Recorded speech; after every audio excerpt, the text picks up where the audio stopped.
og þannig er þetta fólk að koma sínum skilaboðum á framfæri við heiminn. Veit sem er að allar myndavélar allar helstu sjónvarpsstöðvanna beinast að þessu, og þá er vonin sú að á einhvern tíma muni vélarnar nema skiltin og þannig koma skilaboðunum áfram eins og við erum að gera hér núna.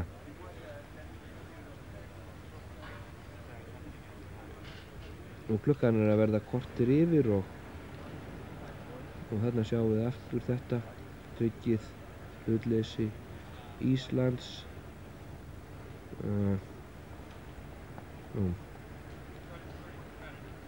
Ámundur er tilbúinn, hann er stendur þarna tilbúinn og við erum svona eins og þið heyrið að henda boltanum á milli. Ámundur er að vera tilbúinn, þannig við skulum skipta til hans núna. Situr við það sama. Bundinum er enn ekki lokið greinilega og menn eru farnir að velta vöngum yfir því hvað dvelji leiðtogana. Ætli þeir séu ekki komnir í hár saman, sagði blaðamaður sem stendur hérna við hliðina á okkur. En fundinum átti að ljúka klukkan 12, þannig að eitthvað hefur virðist þetta alltaf dragast.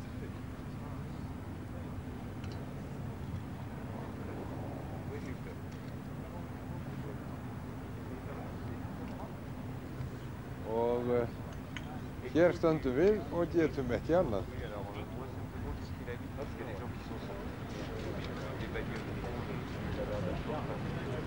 Já, og hér sit ég og get heldur ekki annað, Ögmundur, en ég ætla kannski aðeins rifja upp Ræsu. Það verður einhver breyting á hennar áætlun.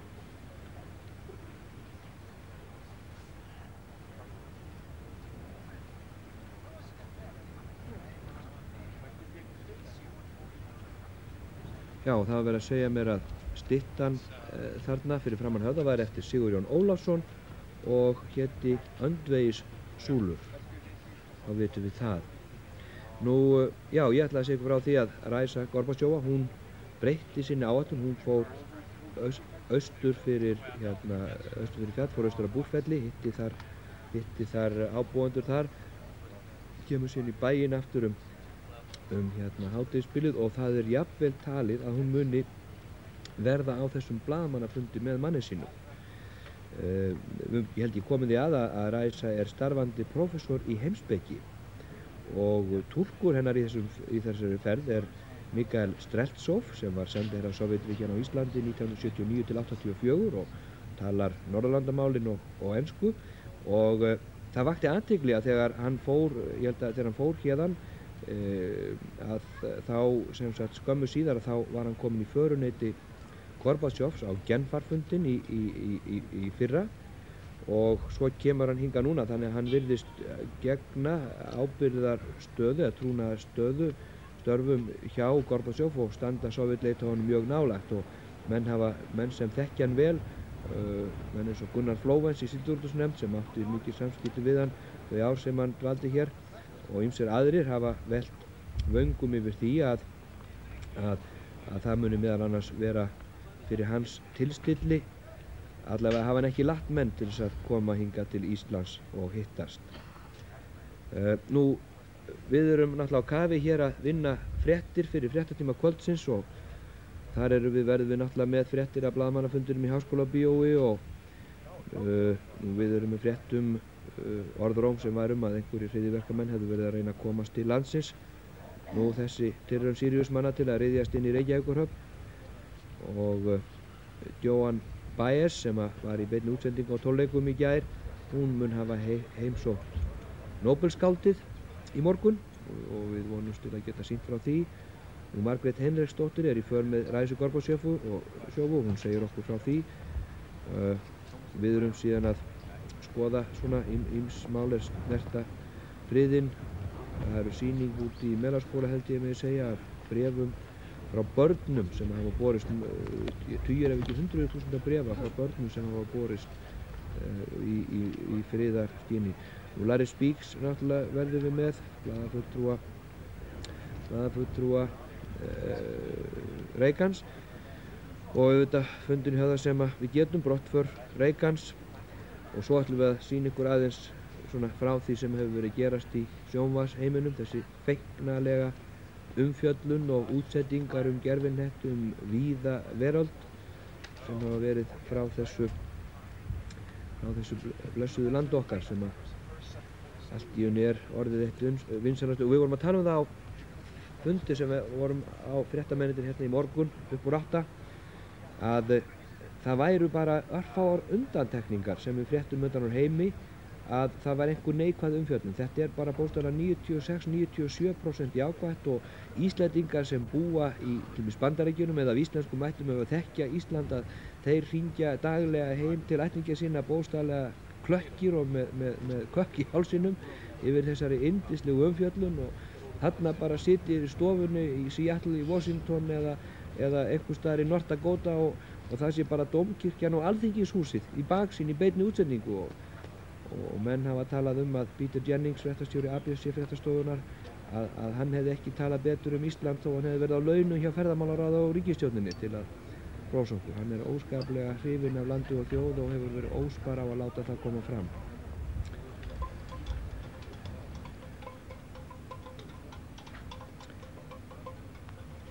Nú, við sjáum engin ennþá farasniðamönnum. Hún orðin 20 mínútur yfir 12. Þeir eru hugsanlega að hamra í gegn eitthvað samkomulag. Maður getur næstum því séð þá fyrir sér, þar sem þeir segja, jæja, allt í lagi, þú fær þetta ef ég fæ hitt, og svo sitjum við bara sem peð á taflborði risaveldanna og vonum við besta og flytjum fullt af fréttum af því sem ekkert að frétta frá. Og það skal ég segja ykkur, það töluverð list. Og ég man ekki hvort að það var, hvaða Breti það var sem sagði einhvern tímann að voru að spurja hann eitthvað mikilvægt ting eða fund eða skrif, og hann sagði eitthvað much ado about nothing, sem sagt mikið, sem þýðist eitthvað mikið vesen í kringum ekkert. Og við náttúrulega erum alls ekki að segja að þessi fundur sé ekkert, því að þetta náttúrulega heimsviðburður í fremsta flokki, en við bara vitum ekkert hvað að gerast á þessum heimsviðburði. Það í því liggur vandi okkar. En sjón sögu ríkari. Við leggjum áherslu á það að miðla ykkur myndinni, að þið sjáið hvað að gerast í kringum þetta, og að þið vitið eins mikið og við hvernig þetta lítur allt út, og hver fór á undan inn og hver fór á undan út, og hver vinkaði þarna og hvernig hann var klæddur þarna, og hvar blaðamennirnir voru hérna og hvar mótmælendurnir eru þarna, eins og þið sjáuð á myndinni. Og svo það að þegar komið út í fréttamiðstöðuna í Hagaskóla eða Melaskóla, að þar sitja blaðamenn og taka viðtal hvor við annan baki brotnum, vegna þess að þeir hafa ekkert annað við að tala, alveg eins og þegar ég að tala við Guðna Bragason hér í sjónvarpssal, að þá erum við að reyna að bera saman okkar bækur það sem við heyrum og vitum eða þykjumst vita. Já, nú Ögmundur að koma inn núna, þetta ég verða rámur. Fundurinn hér hefur dregist eitthvað á langinn, hann þegar orðinn rúmlega 20 mínútum lengri en gert hafði verið ráð fyrir. Hvort hægt að draga einhverjar ályktanir af því sjálfar viðræðurnar erfitt að segja, en þarna nú menn hafa almennt látið í ljós ánægju með Reykjavík sem fundarstað, en það mætti segja mér ef öryggisverðir og fréttamenn, ljósmyndarar, kvikmyndatökumenn væru látnir greiða atkvæði, þá myndu þeir sennilega kjósa suðlægari stað. Allavega fá að færa fundinn inn í sumarmánuðina, því hér mönnum greinilega að verða kalt. En sem sagt, hér stöndum við og bíðum þess að þriðja og síðasta fundi þegar Reagans og Gorbatsjovs ljúki hér að Höfða.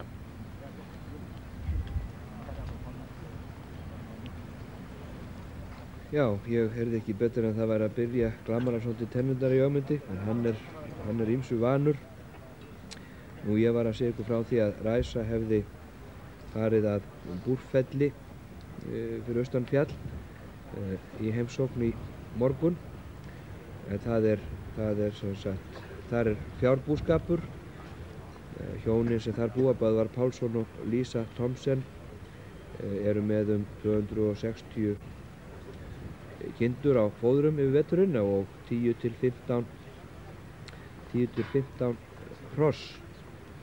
Nú, Búrfell hefur verið, eins og menn vita, kirkjubær alveg síðan 1269 og kirkjan sem stendur það núna, hún er elsta kirkjan á Suðurlandi og var byggð 1845 og var afhent ábúendum á 100 ára afmæli byggingarinnar sem var 1945.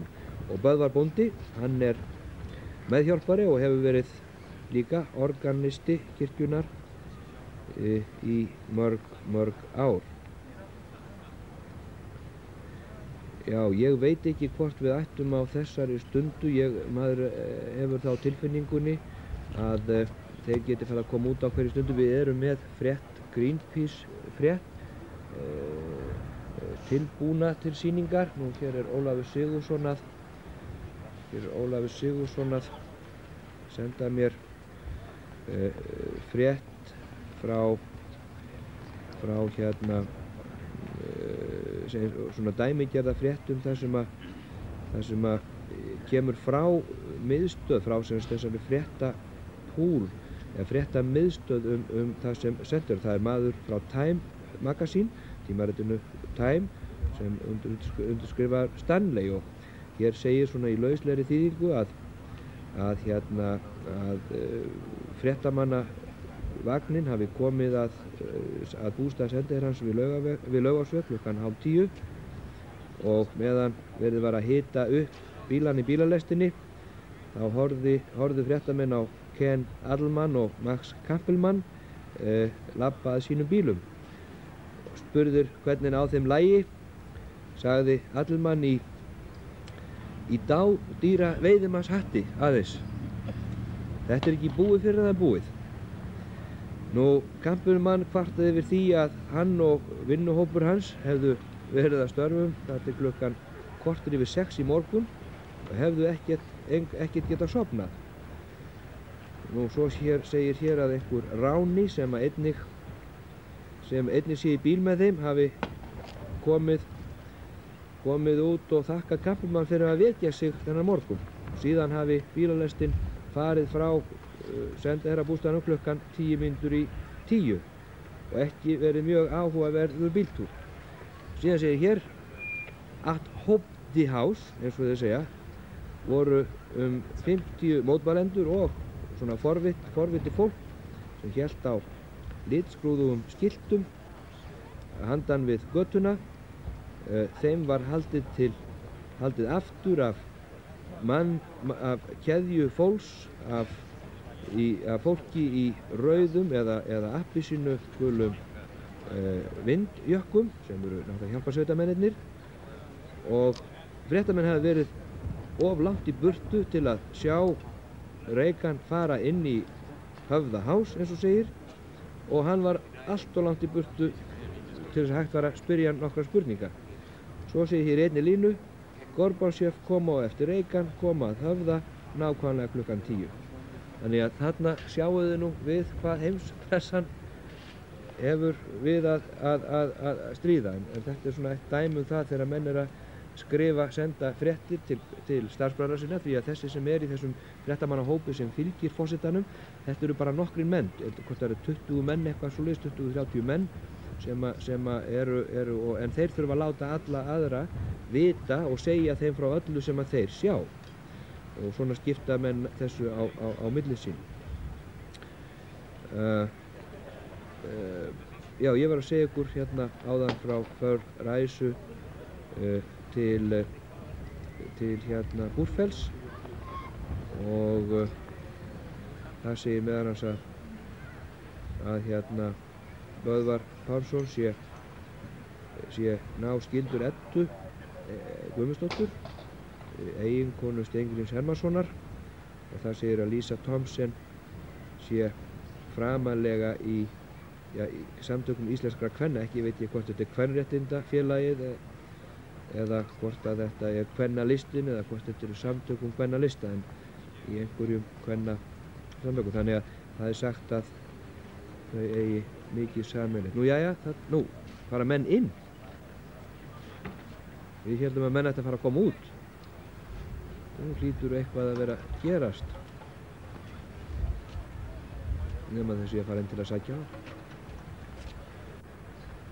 En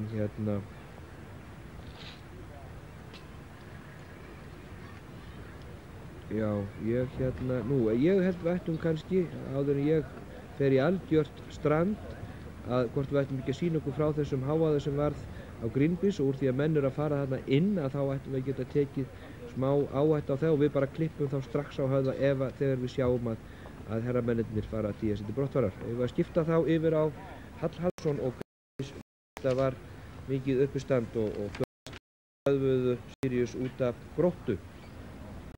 Sirius læti sér út úr Hafnarfjarðarhöfn laust fyrir klukkan 9 í morgun.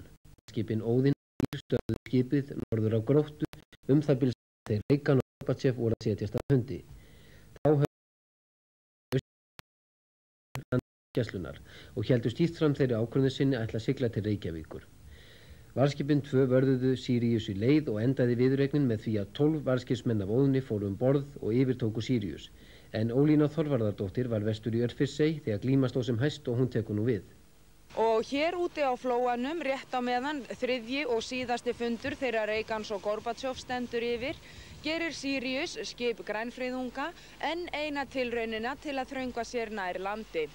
Varðskipin 2, Óðinn og Týr, hafa siglt þétt upp að hvort öðru og loka þar með leiðinni fyrir Sirius að halda leiðar sinnar. Það er mjög spennandi að fylgjast með þessu augnablikinu því að það eru talsverðar tilfærslur þarna út á Flóanum og Sirius gerir ítrekkaðar tilraunir til að komast fram hjá varðskipunum 2. Nú kemur þyrla Landhelgisgæslunnar sveimandi yfir svæðið og stefnir í átt að skipunum 3. Hún hnitar nokkra hringi hér yfir skipunum og vafalaust ganga einhver fjarskiptaboð á milli núna þessa stundina. Nú eru sem sagt 12 varðskipsmenn borð í Siriusi. Þeir eru á leið til Hafnarfjarðar og áætla að koma þangað síðdegis. Gunnar Berstinsson, forstjóri Gæslunnar, sagði nú fyrir stundu að ekkert lægi á til Hafnarfjarðar. Hann sagði að grænfriðungar hefðu brotið íslensk lög. Þeir hefðu farið frá Hafnarfirði án þess að gera réttum yfirvöldum viðvart, án þess að greiða gjöld til hafnarinnar fyrir þjónustu sem þeir hefðu fengið og án þess að hafa hafnsögumann borð. Þá hefðu þeir virt að vettugi tilmæli Gæslunnar að halda sig vestan við línu norður af Gróttu. Siriusmenn hefðu haldið til streitu þeim ásetningi sínum að sigla til Reykjavíkur. Því hefðu orðið að stöðva för þeirra. Talsmaður grænfriðunga sagði okkur vestur í Örfirisey í morgun að varðskip hefði siglt á Sirius. Ég spurði Gunnar Berstinsson þetta. Hann sagði það af og frá. Skipin hefðu að vísu snerst þegar menn Landhelgisgæslunnar hefðu farið borð en ekki hefði verið ásiglingu að ræða. Óðinn og Sirius eru nú út í Flóa á hægri siglingu og koma til Hafnarfjarðar síðdegis í dag en Týr hefur snúið á ný til Höfða. En sem sagt, Sirius nú sambandslaus við umheiminn og gæslumenn ætla ekki að skila þeim grænfriðungum inn til Hafnar fyrir síðdegis í dag. Já, þetta var grænfriðunga. Það kannski má segja hvort að sannast þarna að sé erfitt að kenna gömlum hundi að sitja, en einhvern veginn ráma mig í það án þess ég vilji sverja fyrir það að Sirius sé gamall breskur landhelgisbrjótur, eitthvað finnst ég að mig rámi í að svo sé og hann hefur kannski tekið völdin af þessum heiðusmönnum sem í forsvari fyrir Greenpeace og tel að sér vera baráttumenn friðar og sannleika, en það nú því miður svo að það hefur ekki allt verið sannleikanum samkvæmt sem þessir heiðusmenn hafa sagt okkur hér á fréttastofunni. En eins og kom fram í fréttum í gær að þeir sagði okkur hreint ósatt hvers vegna þeir fóru til Hafnarfjarðar og var rækilega borið tilbaka af forsætisráðherra og Þorsteini Geirssyni, ráðuneytisstjóra. En þeir eru búin að fá sitt sjó, eins og það heitir. Þeir komu hingað til þess að vekja athygli á sér og með uppátækjum og öðru slíku, og þá hafi þeir vita að heimspressan hefur ekkert að gera í kringum svona fundi, og þá nota þeir tækifærið og hérna kannski leið og menn eru önugir yfir þessu, að þá verður að segjast að mennirnir þeir kunna koma sér á framfæri, þó að við séum kannski ekki öll sammála þeim ráðum sem þeir beita í þeim efnum.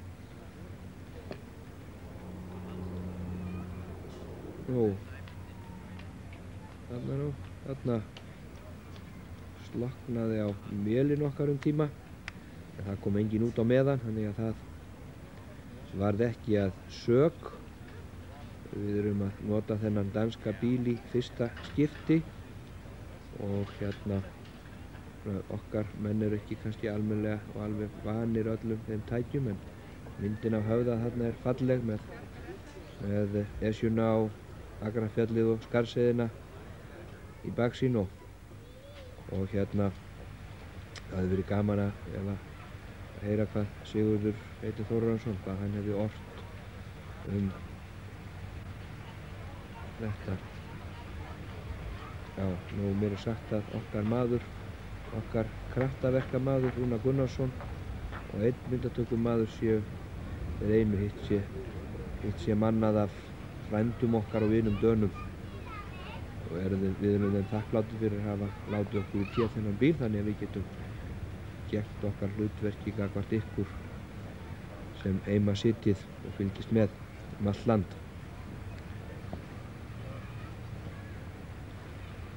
Nú Ögmundur segir sátt, hann hefur ekki engu við það að bæta, hann stendur þarna og getur ekki annað, og mér finnst afskaplega þægilegt að sitja hér í 30 stiga hita. Þetta er svona Mallorca-veður hérna í stúdíónu meðan hann stendur þarna út í nepjunni, en þetta er einu sinni starf fréttamannsins að vera á staðnum þegar hlutirnir eru að gerast og geta hérna þetta er nú það er fólkið upp á fréttastofu, það er svona að taka saman fyrir mig einhverjar svona stuttar fréttapunkta sem við getum þá reynt að skjóta inn, og ef þið eru ekki byrjuð á því þá kannski byrjaðu á því núna þegar þau heyra þessu orð. Við þurfum að halda þessu gangandi svona nokkuð þægilega þar til að þeir klára, en það verða einhverjir orðnir stressaðir núna í öryggisgæslu og skipulagsnefndum, því að menn eigi eftir að borða og gera eitt og annað, en kannski hefur verið gert ráð fyrir þessari. Nú er þetta orðnar 35 mínútur, hingað til hafa aldrei liðið meir en 3, 4 til 5 mínútur frá því að fundi hefur átt að ljúka og þar til að honum hefur í raun og veru lokið. Já, við sögðum frá því áðan að höggmyndin sem stendur þarna er eftir Sigurjón Ólafsson og heitir Öndvegis súlur. Þetta verk Sigurjóns mun nú verða fleygt heim allan, því að það er auðvitað í forgrunni þegar verið er að taka myndir af þessum nú sögufræga stað.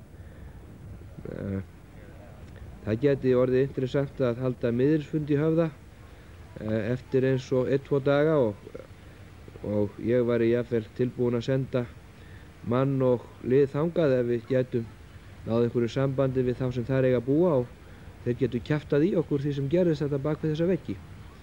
Og því við ekki fáum að vera að fluga á veggnum, þá var ég alveg til í að kanna þann möguleika hvort að eitthvað væri hæft í því að þarna væru andar á sveimi, góðir andar sem fylgdust með því sem var að gera. Við sjáum til. Kannski kemur þetta allt fram, einhvern veginn mun þetta allt síast á næstu dögum og vikum. Þá mun þetta nú allt einhvern veginn síast út í heimspressuna.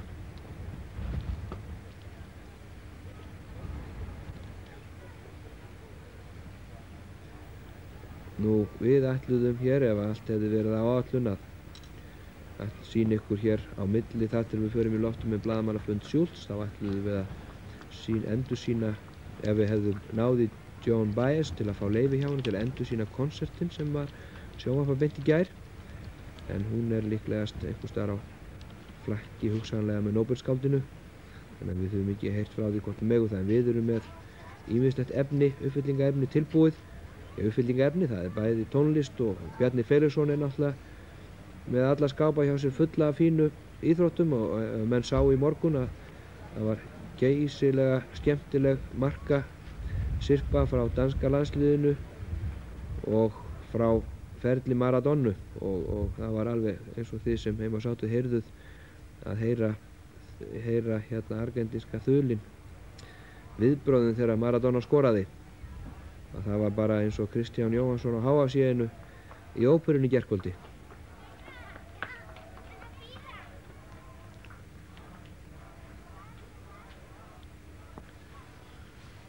Já, hérna kemur Ólína í sjónvarpssal og með einhverja frétt sem hún ætlar að sýna okkur.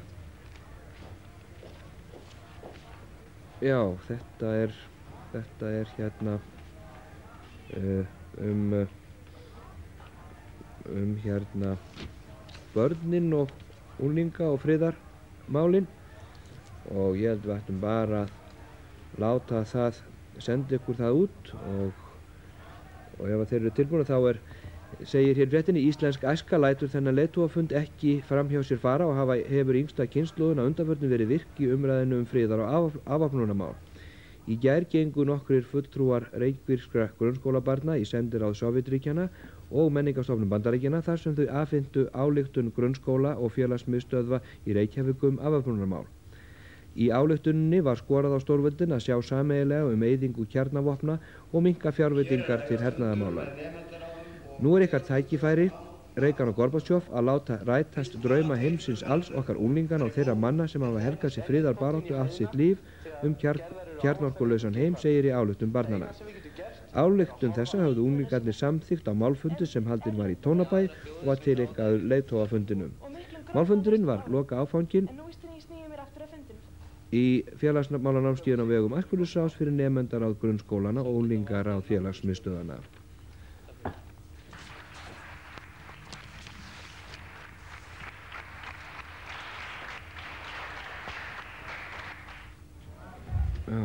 Já, þetta voru glæsilegir fulltrúar íslenskra æsku. Það hefur vakið athygli okkar hér að kannski minnst á það áður að sú frétt sem sú umfjöllun okkar sem hefur kannski mesta athygli vakið utan yfirlýsingar Gorbatsjovs var frábæra umfjöllun Helga E. Helgasonar í þættinum leiðtogafundinn hér fyrir tveimur eða þremur kvöldum, þar sem hann talaði við 12 börn og unglinga og spurði þau álit afstöðu þeirra til þessa leiðtogafundar og hvað þau hugsuðu, og ég held að ég hef heyrt að fengið mikil viðbrögð frá fólki sem var óskaplega hrifið og glatt yfir því hversu æska Íslands svaraði þessu vel og hvernig hversu greind og upplýst börn þetta voru. Og ég hef heyrt marga foreldra sem hafa sagt við mig að þau hafi bókstaflega rekið í rogastans þegar þau fóru að hlusta þetta og fóru að velta þessu fyrir sér og mér hafði aldrei dott í huga að ræða þetta við mín börn eins og fólk sagði við mig og þannig að þetta hefur greinilega haft mikil áhrif og mælst afskaplega vel fyrir, enda náði Helgi ég alveg sérstaklega góðu sambandi við krakkana. Það er mjög vandasamt að einmitt að fjalla svona mál þannig að vel fari. Við vitum hversu oft við höfum séð þegar verið að spyrja einhverja spurninga og menn yppta öxlum og þykjast ekkert vitið að kunna. Nú, þarna heyrum við söng mótmælenda.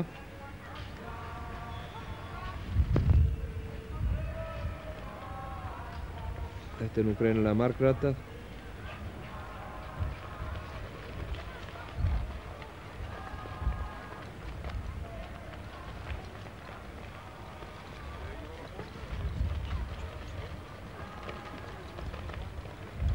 Já, nú erum við sagt að Guðni Bragason sé á leiðinni með eitthvað hér til okkar, þannig að við erum svona að miðla til ykkar fréttunum eiginlega eins og hratt og þær gerast, enda við hér í beinu sambandi við ykkur núna og við höfum náttúrulega myndavélina á Höfða því að Ögmundur tekur náttúrulega við leið og eitthvað gerist.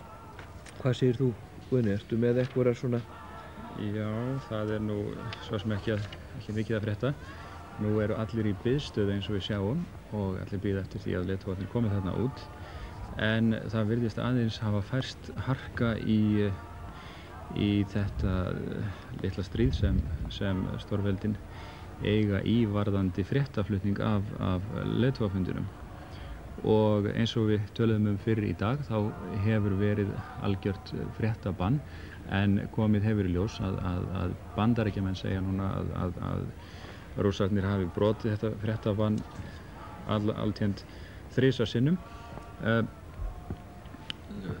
Blaðið Pravda í Sovétríkjunum hefur nú komið með mótleik og ásakar Bandaríkjamenn fyrir að hafa brotið fréttabannið og gerir nokkra hríð að Reagan forseta og þá sérstaklega í sambandi við þetta málefni stöðvun tilrauna með kjarnorkuvopn. Og blaðið kallar það sem Reagan hefur haft fram að færa varðandi það málefni einfaldlega súrmjólk og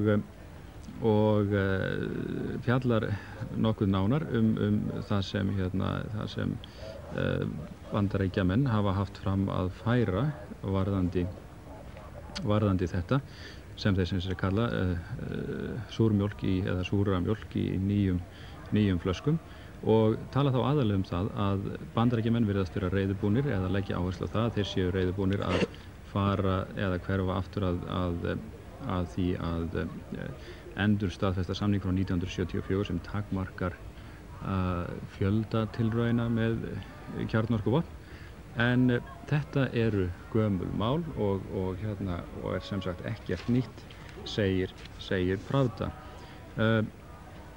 Annað sem hefur komið inn á borð til okkar á fréttastofunni er það að Raisa Gorbachev hefur frestað för sinni til út á land sem fyrirhuga hún fór í morgun. Já, hún fór í morgun, já. Er á leiðinni í bæinn. Já, en þannig það virðist sem sagt að hún hafi frestað för til Þingvallaskils mér og leggi núna áherslu á það að geta verið með eiginmanni sínum á þessum blaðamannafundi sem á að byrja 3-leytið. Já. Þannig að það verður eflaust. Já, nú það eins og við sögum það mikil óviss hvort að nokkuð verður látið fara frá leiðtogunum sameiginlega að fundinum loknum og það við okkur skilst að það sé ekki talið að Ronald Reagan muni fjalla efnislega fundin í því sem hann segir við varnarliðsmenn eða Bandaríkjamenn á Keflavíkurflugvelli í flugskýlinu þarna rétt fyrir brottför sína. Nú á morgun er Kólumbusardagur í Bandaríkjunum, það er almennu frídagur og því er talið að verði minna að vera við heimkomu forsetans í dag heldur en ella en það er búið að undirbúa hann haldi sjónvarpsræðu ávarpi þjóðina klukkan 8 að bandarískum tíma eða miðnætti semst okkar tíma annað kvöld og haft eftir Larry Speakes blaðafulltrúa. Ólafur Sigurðsson segir okkur það að þessi búist við að ávarpið verði 20 mínútna langt og Larry hafði sagt að fyrsta uppkastið væri þegar í undirbúningi. Nú Ólafur bendir á það í nótu sem hann sendi mér að það sé athyglisvert að Kólumbusardagurinn sé frídagur í Bandaríkjunum en dagur Leifs Eiríkssonar ekki. En þetta eru svona vangaveltur okkar fólks það sem er að gerast nú. Það er, já, nú er Ögmundur tilbúinn. Já, aðeins að heyra hvort það eru orðnar frosnar á honum tærnar og við hefum ekki annað að segja.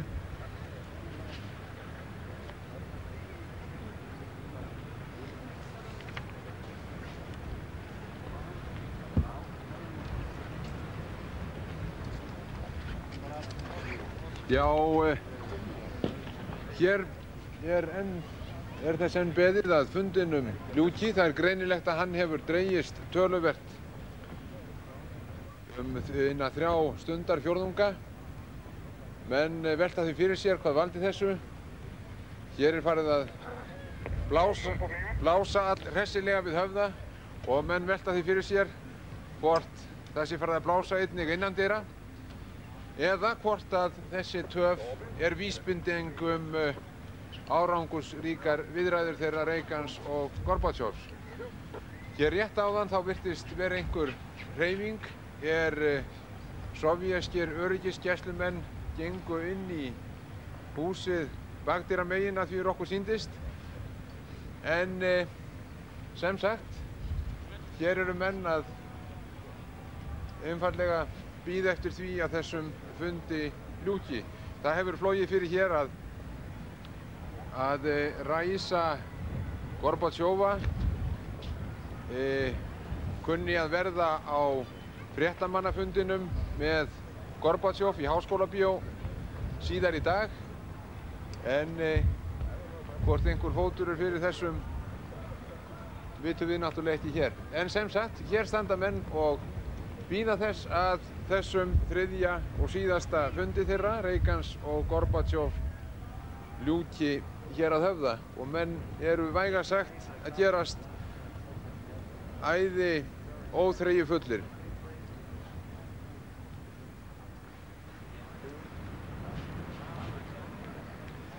Já, ég var að fá hérna inn á borðið hjá mér fréttaskyti frá Reuters, þar sem að þeir segja að sérfræðingar leiðtogafundarins hafi unnið alla nóttina að fara í gegnum lykilatriði, eins og það segir, og það segir í fréttinni að bandarískir og sovéskir sérfræðingar hafi unnið alla nóttina í Reykjavík við að vinna í lykilatriðum sem að skilja á milli risaveldana til að undirbúa lokafundin í Reykjavík að því haft settum bandarískum embættismanni. Talsmaður Hvíta hússins sagði að annar hópurinn sem að fjallaði afvopnunarmál hefði unnið samtals í 10 klukkustundir eða til 6:30 í morgun, og hinn hópurinn sem vann að mannréttindamálum og alls konar tvíhliðamálum og svæðismálum hefði verið að til 4:30.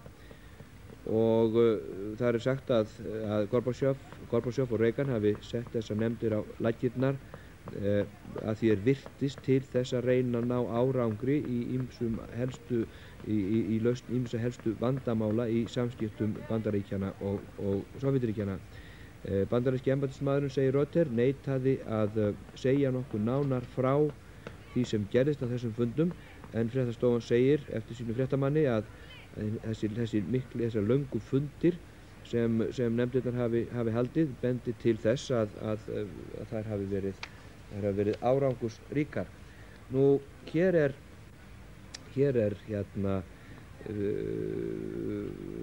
var ég að fá frétt ofan af fréttastofu þar sem segir að þjóðarleiðtogunum Reagan og Gorbatsjov hafi borist fjölmargar gjafir eins og oft þegar þjóðarleiðtogar fara í opinberar heimsóknir. Steingrímur Hermannsson forsætisráðherra afhenti þeim báðum skarðsbókagjöf frá íslensku þjóðinni. Þá gáfu íslenskir bændur þjóðarleiðtogunum og eiginkonum þeirra sérsaumaðar mokkakápur sem voru saumaðar hjá Gefjun á Akureyri. Sömuleiðis fengu þeir æðardúnssængur að gjöf og við höfum áreiðanlegar heimildir fyrir því að dúllinn var sérstaklega valinn í sængurnar og það má því gera ráð fyrir að þjóðarleiðtogunum verði hugsað til íslenskra bænda þegar verður kalt úti hjá þeim en þeir liggja undir hlýjum íslenskum æðardúnssängum. Nú, það eru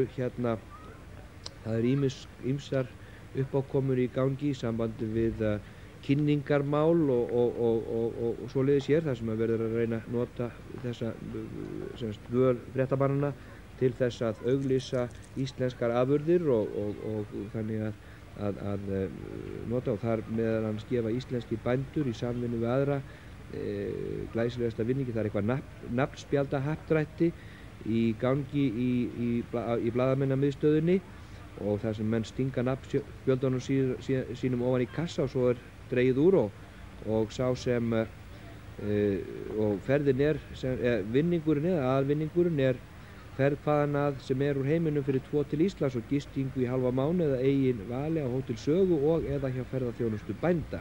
En bændur hafa verið afskaplega duglegir við að vekja athygli á þeirri starfsemi sem Kristleifur á Húsafelli held ég og Vigfús bóndi á Laxameyri voru frumkvöðlar í að koma á og hefur vakið mikla athygli. Nú stéttarsamband bænda gefur frú Ræsu Gorbachövu íslenskt víravirki úr silfri, það næla og kúla í hálskeðju ásamt eingirnissjali og eingirnishyrnu sé ég hér. Þetta eru dæmi hefðbundin íslenskan listina og þessa mun frú Gorbachöva hafa fengið væntanlega á Búrfelli í Grímsnesi í morgun þegar hún samkvæmt okkar heimildum fór þangað, hún fór allavega austur fyrir fjall, við vitum ekki nákvæmlega en allavega var gert ráð fyrir því á dagskránni. Nú, það er kannski ekki að undra þó að það hafi verið heldur rólegt á veitingahúsunum í Reykjavík því að það er búið að pumpa þvílíku af íslensku mat í þessa fréttamenn, það er mikið, menn fá matvælakynningin í blaðamannamiðstöðinni hefur vakið geysilega mikla athygli erlendra fjölmiðlamanna. Þeir fá margir hverjir sýnishorna gjafapakka frá Sölustofnun Lagmetis og einnig þeim boðið upp á kjöt og fisk og rækju, mjólk og ost og ýmislegt annað sem þarna á boðstólum og þetta hefur mælst víst geysilega vel fyrir og allt þetta náttúrulega ómetanleg kynning fyrir okkar land og ef að rétt að málum haldið í framhaldi af þessum fundi af hálfu forráðamanna, bæði ráðamanna landsins og þeirra sem ábyrgð bera á útflutningsmálum okkar og öðru slíku að þá erum við ábyggilega með $milljarða vinning í höndunum svona miðað við næstu 10 ár. Og þetta var svona gjafir, nú fréttamenn upp á fréttastofu að vinna í fleiri málum. Það meðal annars verið að koma með niður til mín núna dagatal sem var gefið út á æskulýðsráði Mosfellssveitarhrepps held ég að megi segja og það voru sem sagt börn í held ég 7. bekk, þetta liggur á skrifborðinu mínu, það er verið að koma með þetta niður, að börn í 7. bekk held ég að megi segja í grunnskólanum þá í Mosfellssveit, þau teiknuðu þetta dagatal og það kom hér Oddur Gústafsson, einn af okkar tækni yfirmönnum hér, hann kom til mér og sýndi mér þetta í morgun, dóttir hans hafði bent honum á þetta og myndin sem er í dagatalinu fyrir októbermánuð er alveg ótrúleg miðað við það sem er að gerast hérna og ég ætla að fá þetta kort niður og það er semst að koma og setja þessa mynd á skjáinn. Þetta er ungur piltur, ég man nú ekki nafnið þess alveg, það kemur hér á blaði til mín sem að gerði þetta en það er bókstaflega eins og hann hafi teiknað þessa mynd með vitneskju þennan leiðtogafund. Þannig að svona geta tilviljanirnar verið hérna miklar en þetta er að sem sagt koma það er efri myndin, semst við erum að setja þetta núna hérna á spjald fyrir myndavélina og það er efri myndin þarna fyrir ofan mánaðarnafnið sem að hérna það er efri myndin, það er verið að stilla myndavélina á þetta og þetta var semst teiknað í fyrra og þetta var gefið út sem sagt áramótin og dagatal náttúrulega fyrir hérna október mánuð og Helga, hvað er nafnið á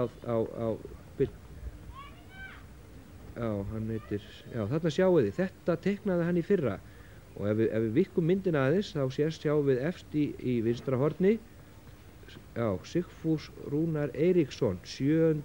SR og þarna er eftir til vinstri í horninu stendur held ég stoppið stríð og hægra horninu friður á Íslandi og strikað þarna yfir vopn og svo sjáum við þarna íslenska fánan og hjartað og friður og þetta er náttúrulega þegar maður fer að velta þessu fyrir sér þá er náttúrulega tilviljun alveg einstök og ég var nú að reyna að ná í Sigfús Rúnar Eiríksson í morgun ætlaði að fá hann hérna til mín til að spjalla, við náðum bara ekki símasambandi við hann og fundum hann ekki en við sendum honum ágætar kveðjur og þakkir og þetta er sem sagt, þetta er mjög skemmtileg hugsun.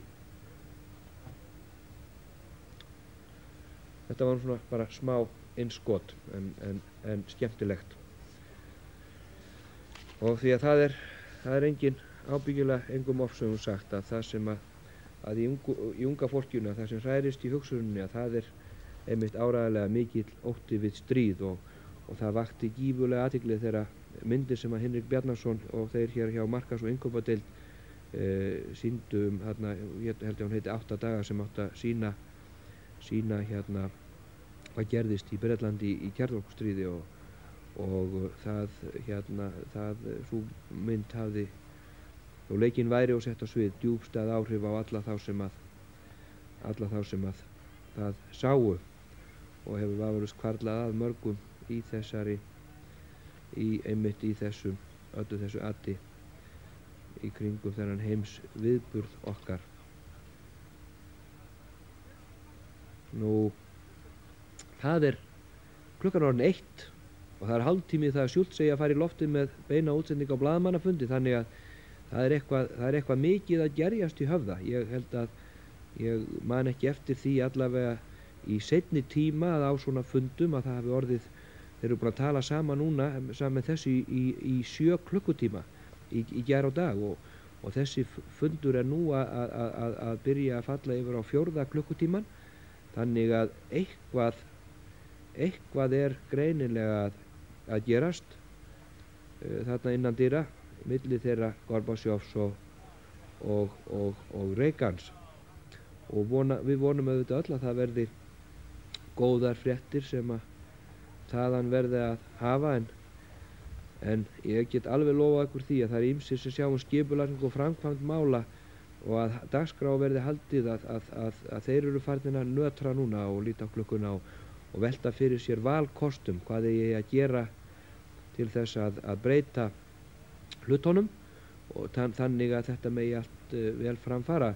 Spurningin nær Reagan að borða og hvíla sig og koma sér suður eftir í tæka tíð og hvað með blaðamannafundin og hvað með Schultz getur svo sem honum sjást ekkert að vanbúnað að labba beint inn í beina útsending á blaðamannafundi en það hlýtur að vera eitthvað sem að snýst sameiginlega tilkynningu eða einhverja yfirlýsingu því þarna menn geta velt vöngum lengi yfir einstökum orðum. Því eitt orð, ein forsetning, atviksorð eða hvað sem getur skipt sköpum í túlkun heimsins á því sem að þarna er að gerast. Nú mér skilst að ofan að fréttastofu sé að koma einhverjir fleiri svona punktar það sem er að gerast, eitthvað nýtt af ræsu. Margrét Henriksdóttir hefur verið með henni í morgun og það væri gaman að vita svona hvar þær eða hvar föruneyti ræsu hvar þau eru stödd núna. Þetta reynum við alltaf að færa ykkur óðum og nú ég heyri þér sagt að það er að koma hér frétt frá sem Guðni Bragason tók. Ég held ábyggilega að það hefur verið í kringum Larry Speaks í gær og Sam Donaldsson sem er heimsfrægur fréttamaður ABC fréttastöðvarinnar í Hvítahúsinu og er kallaður Sudden Sam eða Fljóti Sam því að hann er búinn að hrella Bandaríkjaforseta margra ára skeið og hér var Gunnar Kvaran að koma með frétt til mín sem segir að eins og fram hefur komið þá hafa íslenskir ráðamenn sagt að þeir myndi ekki notfæra sér komið þeirra Reagans og Gorbatsjov hingað til lands til að vekja athygli á sérmálum Íslands. Á fundi Reagans með forseta Íslands, forsætisráðherra og utanríkisráðherra á Bessastöðum á föstudag vék Bandaríkjaforseti hins vegar að einstökum málum sem varða samskipti þjóðanna. Svo sem Reimbow-máli sem nú virðist leyst en einnig gat Bandaríkjaforseti þess að umsókn flugleiða lendingarleyfi í Boston væri nú til jákvæðrar umfjöllunar hjá bandarískum stjórnvöldum. Eins og menn vita þá hafa flugleiðamenn áhuga á því að fljúga inn á það. Nú hér skýrst mér að sé komin frétt frá Guðna Bragasyni sem var að segja Larry Speaks og Sam Donaldsson fréttamann og við skulum sjá augnablik, segja þér. Þetta alltaf koma, við erum að spila þetta alltaf fingrum fram og verða að setja á tækin og íta á takka, allt eftir því bara sem gerist. Og nú kemur það. Mr. Donaldson, what is your impression of the summit so far? Well, we don't know anything except that they've sat down and begun their talks. They were together for 50 minutes this morning just with note takers and interpreters, and then they expanded it to bring in their foreign ministers. But as far as the general tenor of how it's going, it's impossible to say. So you can't say anything about if it's, if you think there will be some sort of outcome of it, some sort of agreement? I mean, we all believe that to use an American colloquial expression, the fix is in. That is, they didn't come here to Iceland to disagree and to go away angry and thus disrupt the whole progress of the superpower relationship. They clearly both understood that they were coming here to make some sort of forward motion. So I would be shocked to learn that they have, in fact, agreed to at least some forward motion. Not a full agreement, something to sign, but something that we can all say moves us along toward lowering tensions. What do you think of the speculations that Reagan actually came to the summit because of the upcoming elections in the States and because of other domestic reasons? Well, I think there's a political benefit to the president if things go well here, but I don't think that's the primary reason he came to the summit. After all, it was Gorbachev who suggested it. I think Reagan sees a chance to sit down with Gorbachev. You know, our president has this unlimited ability, he thinks, to sit down one-on-one with people and just charm them out of everything they own. Well, I think he saw an opportunity here to try to sit down with Gorbachev and see if they couldn't make progress. Yes, you're right. If he can do that, there will be a political plus for him. Now, what do you think is Reagan's opinion of Gorbachev? Now you have been in the president's presence for so many times. What do you think about that? I think he respects Gorbachev's toughness and ability to control the apparatus of the Soviet state. Now, I suppose Gorbachev still is consolidating his power, but I believe the president thinks that Gorbachev is a man who can do business for the Soviet state. And I think he respects toughness, Mr. Reagan does. There is some sort of chemistry or empathy between them, but I wouldn't make too much of it. Whether leaders like each other or don't like each other is not the basis on which great powers make decisions. Já, þetta var Sam Donaldson, fréttamaður, hvítahúsfréttamaður ABC fréttastofuna. Nú við vorum að fá hér frétt, nú fer heldur betur að hitna í kolunum.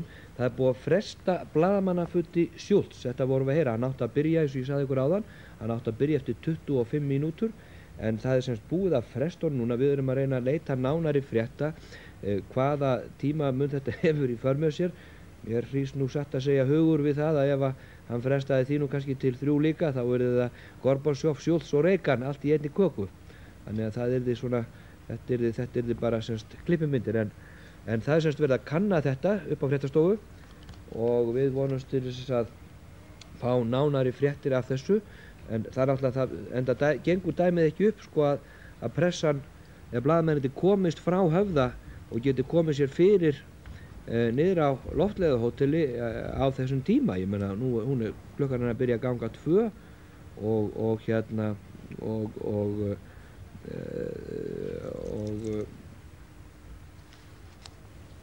veitu, nú ég heyri að hér eitthvað verið að gefa okkur upplýsingar.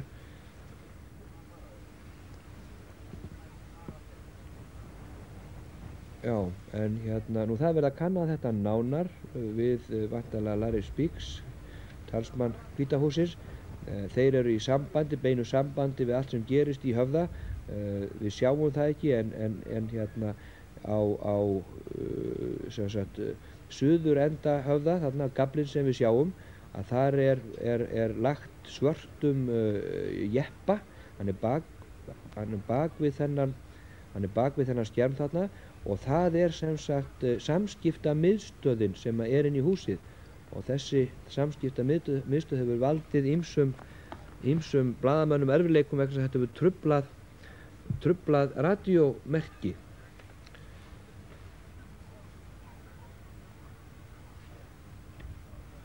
Já.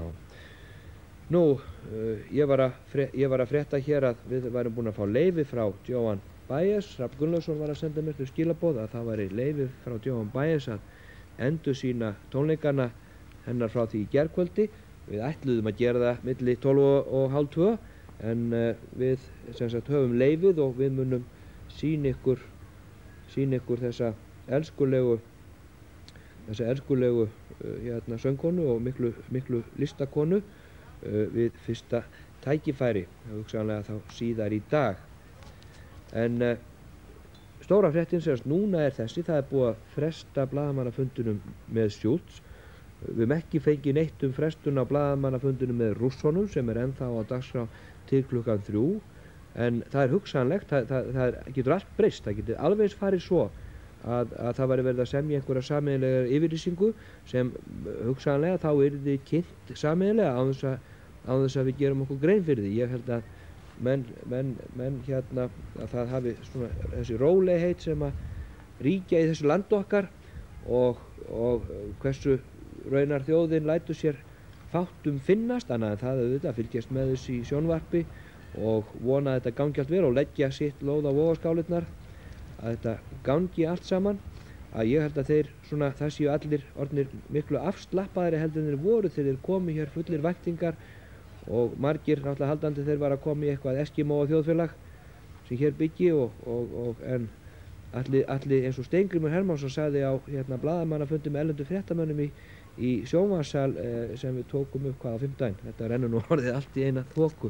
Þá sagði Steingrímur að vonandi verður þetta til þess að við verðum ekki aftur spurða því í bráð allavega hvort við búum í snjóhúsum.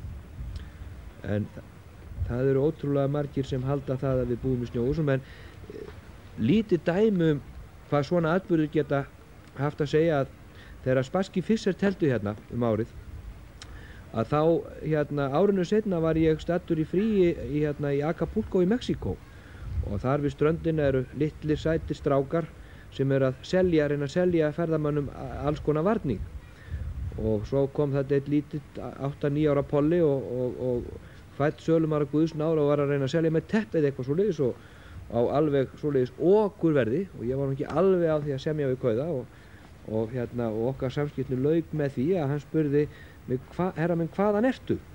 Og ég sagði hann, ég væri frá Íslandi. Spassky Fischer sagði þá litli þá, þó hann hafði hugsanlega ekki verið læs, en hann vissi allt það að Spassky og Fischer höfðu telt á landinu. Ég náttúrulega keypti teppið af hann fyrir rest. En svona, þetta svona bara dæmi það hvað svona upplýsingastreymi og fréttir frá þjóðunum geta haft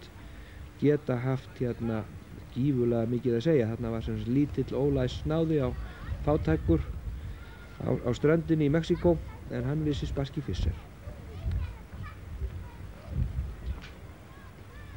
Nú, ég geti trúað að Ögmundi væri orðið kalt á tánum núna en hann er vel klæddur, hann er eins og þið sjáið, hann er sáið í góðum frakka og við skulum vita hvort hann getur ekki talað á sig smá hita. Ögmundur, það verður að reyna á sambandi við hann er að sjáum til. Ég er að vera búinn að tala frá mér allt vit eins og þið sem heima sitjið og heyrið. Ögmundur eftir 10 sekúndur er mér sagt hér úr stjórnstöð. Það er hansi dökk myndir sem við sjáum þarna. Og þá er Ögmundur tilbúinn. Já, hér er væga sagt eitt stórt spurningamerki, eitt stórt kalt spurningamerki því að mannskapnum er orðið kalt að standa hér og bíða þess að fundinum ljúki. Hann hefur nú dregist mjög á langinn. Það er greinilegt að þetta er meira en smá töf, rúmlega klukkustund og menn velta því fyrir sér hvort að þetta hafi verið vitað fyrir í gærkvöldi þegar ákvörðun var tekin það að færa fundartíman fram hálfa klukkustund. En síðan hefur það flogið fyrir hér að áður boðuðum blaðamannafundum, fréttamannafundum hafi verið frestað.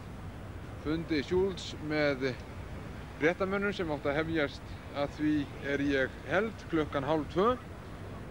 En hér sem sagt vita menn lítið og menn eru eitt stórt spurningamerki og bíða átekta.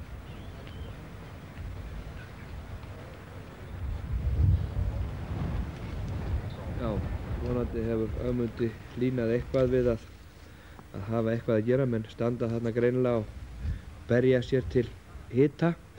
Þetta er náttúrulega ekki það yndislegasta af öllu yndislegu að standa þarna út á palli í 2 klukkutíma. Allir sé 5-6 gráðu hiti úti og svona útsýningur og gekk á með smá éljum í morgun, þannig að það er 3 stiga hiti er mér sagt. Það eru 30 stig hérna hjá mér, þannig að mér er ekki kalt á tánum, en vonandi fer nú eitthvað að gerast þegar þetta fer nú er klukkan að verða korter yfir. Ef við að sjá tíman á skjánum, nákvæman tíma. Þetta stefnir í algjörar maraþon viðræður og nú mun reyna á fréttamennina. Nú verður, get ég alveg sagt ykkur, það verður allt vitlaust þegar koma síðan út og verða að fara að halda þessi blaðamannafundir. Nú fara menn að vera sannfærðir að stórir atburðir séu að gerast, söguleg stund og hérna, þannig að það verður vafalaust mjög mikið. En hérna, þetta er nú hryssingsleg mynd. Þetta er nú hryssingsleg mynd þó að sjáu þarna aðeins í bláan himinin efst í hægra horni og það virðist svona sem að sé að koma ný hryðja, ef það ekki betur séð að það sé að skella á. Það var eins og þegar við sáum Sirius hverfin í sortan með varðskípunum.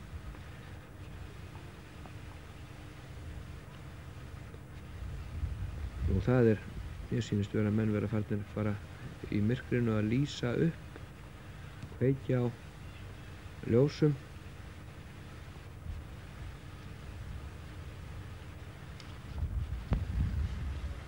Og nú, þarna verður að hreinsa linsuna.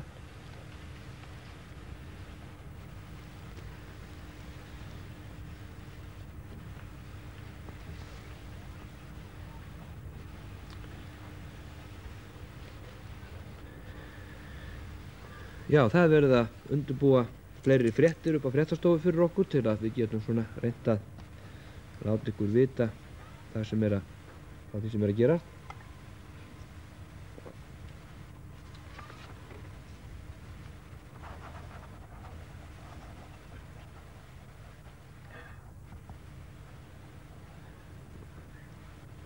Já.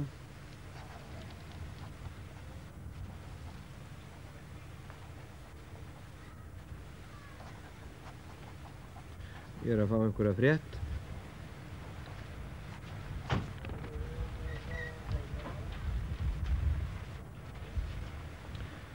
Já, hér erum við að fá stutta frétt. Forseti Íslands, Vigdís Finnbogadóttir, fer til Frakklands klukkan 8 í fyrramálið og mun ávarpa þing FAO, Matvæla- og landbúnaðarstofnunar Sameinuðu þjóðanna.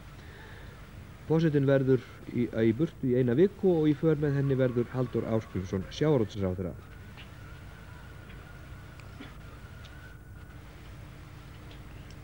Og það stendur það heima, hún getur þá væntanlega hvatt Gorbatsjov-hjónin og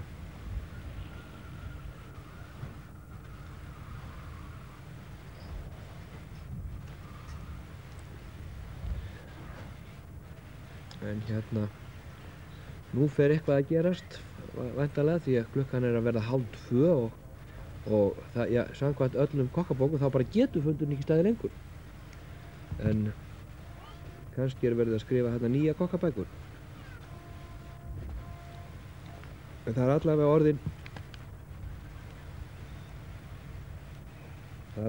orðin hérna